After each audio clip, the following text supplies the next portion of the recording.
آج کے دور میں مسلمانوں پر یہ ایک بہت بڑا قرض ہے اسلام کا۔ اگر مسلمانوں نے یہ قرض نہیں چکایا تو ہم اجتماعی طور پر اس گناہ میں ملوث اللہ کے سامنے جائیں گے جس کا جواب ہمارے پاس ہوگا ہی نہیں۔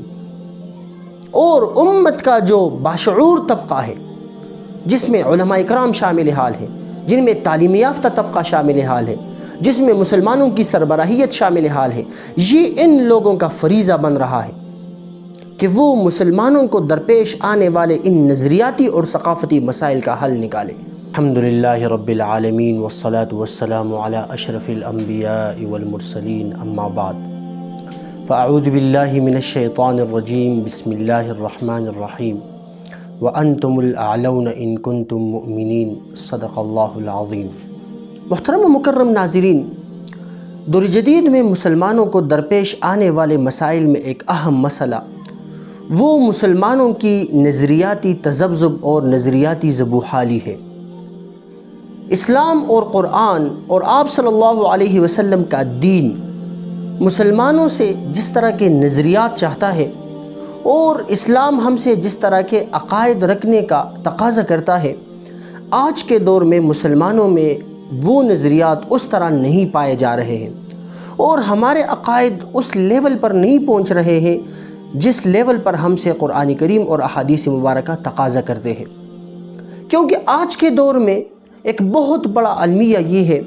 کہ ہم مسلمان حقیقی طور پر قرآن اور احادیث مبارکہ اور اسلام کے فلسفے کو سمجھنے کی کوشش نہیں کر رہے ہیں۔ چونکہ معاشرے کے اندر انسانوں کے چند طبقات ہوتے ہیں، ان میں بچے بھی ہوتے ہیں، نوجوان بھی ہوتے ہیں، بوڑھے بھی ہوتے ہیں،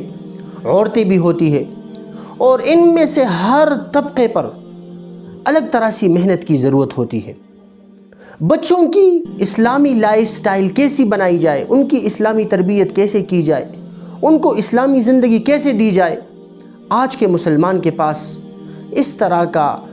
قرآن اور احادیث مبارکہ نے تو ہمیں وہ تعلیمات اور تربیت کے وہ اصول سکھائے ہیں، لیکن مسلمان اس پر عمل پیرا نہیں ہے۔ اس وجہ سے امت کا یہ عظیم سرمایہ جس کو ہم بچے کہتے ہیں، اسلامی بچے، وہ ہم سے ضائع ہوتے جاتے ہیں اور ضائع ہوتے جا رہے ہیں۔ اور ایک دوسرا اہم طبقہ وہ نوجوانوں کا طبقہ ہے، اور آج کے دور میں مسلمانوں کو درپیش آنے والے مسائل میں سب سے اہم اور سنگین مسئلہ وہ نوجوانوں کے نظریات کا ہے کہ آج کا نوجوان اپنے ذہن میں ایسے نظریات لے کر پھر رہا ہے جو قرآن اور احادیث مبارکہ کے انتہائی زیادہ خلاف ہے۔ بظاہر اگرچہ وہ پھولوں کے باغ نظر آ رہے ہیں، لیکن حقیقت میں وہ قرآن اور حدیث سے متصادم نظر آتے ہیں۔ اسی طرح امت کا وہ طبقہ جس کے ذمے مسلمانوں کے ان دو طبقوں کے نظریات اور ان کی تربیت کی تحفظ ہے، وہ طبقہ آج خود ایسے اعمال میں مصروف ہے کہ اس فریضے کو انجام دینے سے وہ کوسوں دور ہے۔ اور آج کے مسلمانوں کے معاشرے میں عورتوں کے حوالے سے مغربیت نے اسلام پر جو داغ اور جو دبے لگا رکھے ہیں، آج تک وہ ہم نہیں دھو سکے، اور مغرب بڑے بے دردی سے اور بڑے جوش و خروش سے اسلام پر اعتراضات کرتا جا رہا ہے، اسلام کے خلاف پروپیگنڈے پھیلاتا جا رہا ہے، اسلام کے نظریات پر اعتراضات کرتا جا رہا ہے، اور اسلامی روایات، اقدار، نظریات اور ثقافت کو دقیانوسیت کا نام دیتا جا رہا ہے۔ لیکن آج کے دور میں مسلمان ان اعتراضات کا جواب نہیں کر پا رہے ہیں جو مغربیت کی طرف سے ہم پر کیے جا رہے ہیں، اور اس کی بنیادی وجہ یہ نہیں ہے کہ اسلام اور قرآن اور احادیث مبارکہ میں ان باطل اعتراضات اور ان باطل نظریات کا جواب نہیں ہے، بلکہ جواب دینے والے جو لوگ ہیں ان کی تعداد بہت کم ہے، اور یا تو سرے سے ہے ہی نہیں، اگر ہے تو وہ بھی ایسے کہ بہت قلیل تعداد میں ہے۔ اس وجہ سے آج کے دور میں اس امت کے نشأت ثانیہ کے لیے یہ بات ضروری ہے کہ ہم اس امت کے چاروں طبقات پر محنت کر لیں، چاہے وہ چھوٹے بچے ہوں، ان کو ہمیں ایسی تعلیم اور ایسی تربیت دینی چاہیے جو قرآن اور احادیث مبارکہ سے روشناس ہو، اور ان بچوں کو ہمیں دور جدید کے ان مغربی نظریات سے بھی آگاہ کرنا چاہیے جو اسلام مخالف نظریات ہیں، تاکہ جب وہ بڑے ہو تو ایسے نظریات سے وہ محفوظ رہ سکے جہاں انہیں اسلام سے، قرآن سے اور حدیث مبارکہ سے ہی ہاتھ دھونا پڑے۔ اور اسی طرح سب سے اہم اور سنگین موڑ جو مسلمانوں پر آج کے دور میں ہے وہ اپنے نوجوانوں کا تحفظ ہے۔ ایک مسلم نوجوان کا تحفظ آج کے دور میں ایک سنگین مسئلہ بن چکا ہے، کیونکہ وہ نوجوان اپنے ذہن میں ایسے سوالات لیے پھر رہا ہے، بلکہ اس کے ذہن میں ایسے سوالات ڈال دیے گئے ہیں، چاہے وہ بتکلف ہو یا اس کی رضامندی سے ہو،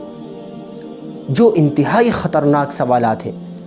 جن سوالوں کا جواب دینا اور علمی انداز سے آج کے نوجوان کا اصلاح کرنا یہ ایک بہت بڑا فریضہ ہے، جس کو ادا کرنے کے لیے آج ہم انتہائی زیادہ پیچھے جا رہے ہیں۔ اور اسی طرح امت کا جو ضعیف اور کمزور طبقہ ہے، جن کو ہم عورتوں سے پکارتے ہیں، وہ طبقہ جس طبقے کو اسلام میں بہت بڑا کردار اور بہت بڑا مقام حاصل ہے، اس طبقے پر بھی اس درجے کی اور اس لیول کی محنت نہیں ہو رہی ہے جس لیول کی محنت کی ضرورت ہے۔ اور آج کے دور میں عورتوں کے حقوق کے حوالے سے بھی بہت بڑے مسائل ہیں۔ ہم وہ حقوق عورتوں کو نہیں دے رہے ہیں جو ہمیں قرآن اور حدیث مبارکہ دے رہے ہیں، جن کا ہمیں قرآن اور حدیث مبارکہ حکم کر رہے ہیں۔ اس وجہ سے آج مغربیت معترض شخص کے انداز میں کھڑا ہے، اور اس طبقے کے حوالے سے پوری دنیا میں اس نے مسلمانوں کو بدنام کر رکھا ہے۔ حالانکہ یہ تو وہ دین ہے جو حق پر ہے، اور یہ وہ دین ہے جو بالکل سچ ہے، پھر ہم کیوں نہیں جواب دے پا رہے ہیں؟ اب مسئلہ قرآن اور حدیث کا نہیں ہے، مسئلہ اسلام کا نہیں ہے، مسئلہ ان روایات اور ان اطوار کا نہیں ہے جو میں حضور صلی اللہ علیہ وسلم دے کر چلے ہیں، بلکہ مسئلہ ہمارا اپنا ہے کہ ہم ان روایات کو اپنانے پر رضامند نہیں ہیں۔ اس وجہ سے آج مغربیت ہم پر ایک معترض شخص کے انداز میں کھڑا ہے، اور پوری دنیا میں اس پوائنٹ آف ویو پر وہ مسلمانوں اور اسلام کی بے عزتی کر رہا ہے۔ اور آج کے دور میں مسلمانوں پر یہ ایک بہت بڑا قرض ہے اسلام کا۔ اگر مسلمانوں نے یہ قرض نہیں چکایا تو ہم اجتماعی طور پر اس گناہ میں ملوث اللہ کے سامنے جائیں گے جس کا جواب ہمارے پاس ہوگا ہی نہیں۔ اور امت کا جو باشعور طبقہ ہے، جس میں علماء اکرام شامل حال ہیں، جن میں تعلیم یافتہ طبقہ شامل حال ہے، جس میں مسلمانوں کی سربراہیت شامل حال ہے، یہ ان لوگوں کا فریضہ بن رہا ہے کہ وہ مسلمانوں کو درپیش آنے والے ان نظریاتی اور ثقافتی مسائل کا حل نکالیں۔ بچوں کی تعلیم اور تربیت کے حوالے سے، نوجوانوں کے نظریات اور ان کے عقائد اور نوجوانوں کی اسلامی اقدار اور روایات کے تحفظ کے حوالے سے، عورتوں کے حقوق کے حوالے سے ہم ایسا پلان اور ایسا لائحہ عمل طے کریں جو مکمل طور پر قرآن کریم اور حدیث مبارکہ کے روشنی میں ہوں، اور پوری دنیا کو ہم دکھا سکے کہ اسلام کیا کہتا ہے، قرآن کیا کہتا ہے۔ بڑے افسوس سے کہنا پڑ رہا ہے کہ آج کے دور میں کوئی بھی ایسا معاشرہ نہیں ہے، اسلامی ممالک میں کوئی بھی ایسی جگہ نہیں ہے جو ہم مغرب کے سامنے پیش کر سکے کہ یہ وہ اسلامی معاشرہ ہے جو قرآن اور حدیث مبارکہ کے عین مطابق ہے، اور آپ آئے یہاں پہ سکون دے کے، یہاں پر ایمان دے کے، یہاں پر لوگوں کی خوشی اور لوگوں کے اندر امن دے کے۔ یہ کیوں ایسا ہو رہا ہے؟ کیونکہ ہم خود قرآن اور حدیث مبارکہ سے بھاگ رہے ہیں۔ مغربیت کی جو نظریات ہے وہ ہم میں اتنی سرایت کر چکی ہے کہ ہم اسلام اور اسلام کی حقانیت کو سمجھنے کی کوشش ہی نہیں کر رہے۔ آج کے نوجوان کے سامنے اگر ایک عقیدہ رکھا جائے، ایک نظریہ رکھا جائے، اسلام کا ایک فلسفہ رکھا جائے، تو اس کے ذہنوں میں آلریڈی، اس نوجوان کے ذہن میں آلریڈی ہزاروں سوالات ہوتے ہیں۔ یہ سوالات کہاں سے آئے؟ یہ سوالات اس نوجوان کے ذہن میں مغربیت نے پیدا کیے ہیں۔ آج کے نوجوان پر انتہائی اہم محنت کی ضرورت ہے، اس کے تعلیم پر ہمیں نظر ثانی کی ضرورت ہے، اس کے تربیت پر ہمیں نظر ثانی کی ضرورت ہے۔ اس معاشرے میں ان نوجوانوں کو جو نظریات مل رہے ہیں ان نظریات پر نظر ثانی کی ضرورت ہے، تاکہ ہم مسلمانوں کی حفاظت کر سکیں، تاکہ ہم مسلمانوں کے اقدار کی حفاظت کر سکیں۔ اور اسی کے ساتھ ساتھ سوشل میڈیا کا جو ایک یلغار ہے جس میں غلط اور صحیح کا پتہ ہی نہیں چل رہا ہے، وہ نظریات سامنے آ رہے ہیں جہاں پر ایک نوجوان جس کے پاس علم دین نہیں ہے، جس کے پاس قرآن اور حدیث کی روشنی نہیں ہے، وہ صحیح اور غلط کا فرق نہیں کر سکتا ہے، وہ صحیح اور غلط میں فرق نہیں کر سکتا ہے، اس کو درست اور غلط کا پتہ نہیں ہے، اور وہ اپنے ذہن میں وہ نظریات لے کے جا رہا ہے جو اس کے عقل کو صحیح لگ رہے ہیں، اگرچہ وہ قرآن کریم اور حدیث مبارکہ کے برخلاف ہو، کیونکہ اس کے پاس قرآن کریم اور حدیث مبارکہ کا علم ہی نہیں ہے۔ اگر قرآن کریم اور حدیث مبارکہ کا علم ہمارے تعلیم کے بنیادی نصاب میں شامل ہوتا تو کیا آج ہمیں یہ مسئلہ درپیش آتا؟ اس کے ساتھ ساتھ مغربیت نے مسلمانوں کے معاشرے میں جو سب سے بڑا ایک عظیم نقصان کیا وہ عقل پرستی اور ریشنلزم کا نقصان ہے۔ یعنی مغربیت نے ان نوجوانوں کو اور ان مسلمانوں کو یہ نظریہ دیا، چاہے اس کے لیے کئی ذرائع، کوئی بھی ذرائع انہوں نے استعمال کیے ہوں، لیکن مسلمانوں کے ذہنوں میں انہوں نے یہ بات ڈال دی کہ دین اسلام کے نقلی روایات سے پہلے ہمیں اپنے عقل میں سوچنا چاہیے کہ کیا چیز صحیح ہے اور کیا چیز غلط ہے۔ یہ ریشنلزم ہے، یہ اسلام کے خلاف ہے۔ ہاں، عقل پرستی کو ہم درجہ دیں گے لیکن وہ ثانوی درجے میں ہے۔ اولین چیز وہ روایات اور وہ اقدار ہے جو ہمیں قرآن کریم اور حدیث مبارکہ سے ملے ہیں، ہمیں اس پر فیصلہ کرنا ہے۔ اگر قرآن کریم اور حدیث مبارکہ میں کوئی چیز ہمیں اگرچہ ہمارے عقل کے خلاف ملے لیکن ہم نے اس کو فالو کرنا ہے، ہم نے اس پر عمل کرنا ہے۔ اور یہی جو عظیم مسئلہ ہے یہ ریشنلزم کا، اس نے آج کے مسلمانوں کے معاشرے میں بہت بڑا نقصان پیدا کیا۔ اور اسی عقل پرستی کا دروازہ، جب سے ہم نے یہ عقل پرستی کا دروازہ کھولا اور بغیر اصولوں کے کھولا، ظاہر سی بات ہے اسلام نے ہر چیز کے لیے ایک حد مقرر کر رکھی ہے، عقل پرستی کی بھی ایک حد ہے، اس کا بھی ایک لیول ہے۔ کہاں پر ہمیں عقل پرستی کو استعمال کرنا ہے اس کے لیے بھی اپنے درجات ہیں، کہاں پر ہمیں واضح پیغامات ملے ہیں، وہ واضح پیغامات کون سے ہیں، وہاں پر تو عقل کام نہیں کرتا ہے، وہاں پر عقل ہم نہیں چلا سکتے ہیں۔ اس عقل پرستی کے بے باک دروازے کے کھولنے کی وجہ سے آج مسلمانوں میں الحاد، سیکولرزم، لبرلزم اور مادہ پرستی بہت زیادہ عام ہو گئی ہے۔ اور اس کی بنیادی سیڑھی جو تھی وہ ریشنلزم اور عقل پرستی تھی کہ ہم نے دنیا کے معاملات کو اپنے عقل پر پرکھنا شروع کیا،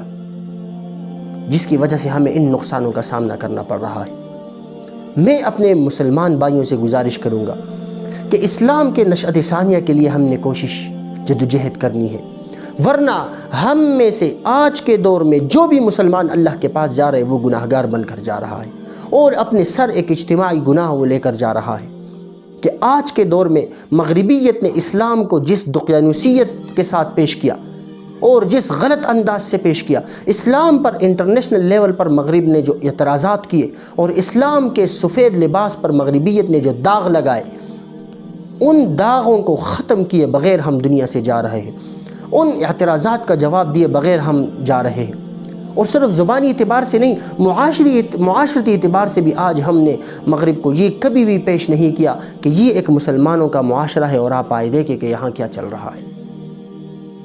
یہ ایک اجتماعی گناہ ہم اپنے سر لے رہے ہیں، اور اس میں سب سے زیادہ گناہگار طبقہ وہ ہے جو باشعور طبقہ ہے، چاہے وہ تعلیم یافتہ طبقہ ہے یا چاہے وہ ان کا تعلق انتظامیہ کے ساتھ ہے یا علماء کرام کے ساتھ ہے۔ یہ تین طبقے اس مسئلے میں بہت زیادہ گناہگار ہیں کہ اسلام پر پڑھنے والے ان اعتراضات کا جواب یہ نہ دے سکے